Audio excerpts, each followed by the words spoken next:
Août 1942. Lord Mountbatten tire les leçons de l'échec du débarquement de Dieppe. Il paraît évident que si un jour il y a un vrai débarquement, celui-ci devrait s'appuyer sur une logistique colossale pour submerger l'ennemi. Mais qui dit véhicule et blindé dit carburant. Et là, les chiffres parlent d'eux-mêmes. Un GMC, c'est 35 litres au 100. Un Aftrak, 100 litres. Et un char, 235 litres.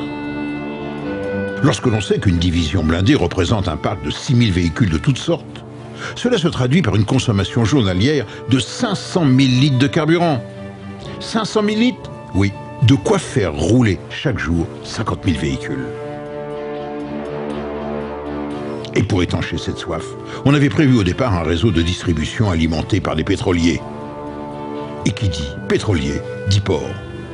Or Dieppe, ayant démontré aux Alliés qu'un port était long et coûteux en hommes à prendre, Lord Mountbatten a eu l'idée de faire installer, tout simplement, un pipeline sous la mer entre l'Angleterre et la France, entre l'île de Wight et Kerqueville, près de Cherbourg. Pluto restera sans doute l'opération la plus secrète du débarquement et fut une première mondiale de par l'importance des moyens mis en œuvre. Pluto, c'est un réseau composé de 10 tubes souples, posés sur le fond de la mer, sur une distance de 100 km, et dont chaque tuyau peut fournir 300 tonnes de carburant par jour. Pluto, ce sont des stations de pompage. Pluto, c'est la fabrication de gigantesques bobines ou tambours d'un diamètre de 15 mètres, pesant 1600 tonnes. Ces bobines flottantes furent construites dans le but de dérouler le pipeline comme on déroule un câble en mer.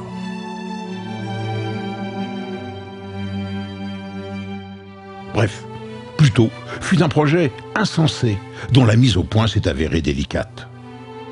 Prévu pour être installé dès le début des opérations militaires, la première ligne de pipeline ne fut finalement posée que le 13 août 1944, quasiment au moment où les Alliés étaient en vue de Paris. Du coup, pour ravitailler le front qui avance très rapidement, un second réseau de pipeline est installé à la hâte, à même le sol, et ce, jusqu'en Allemagne.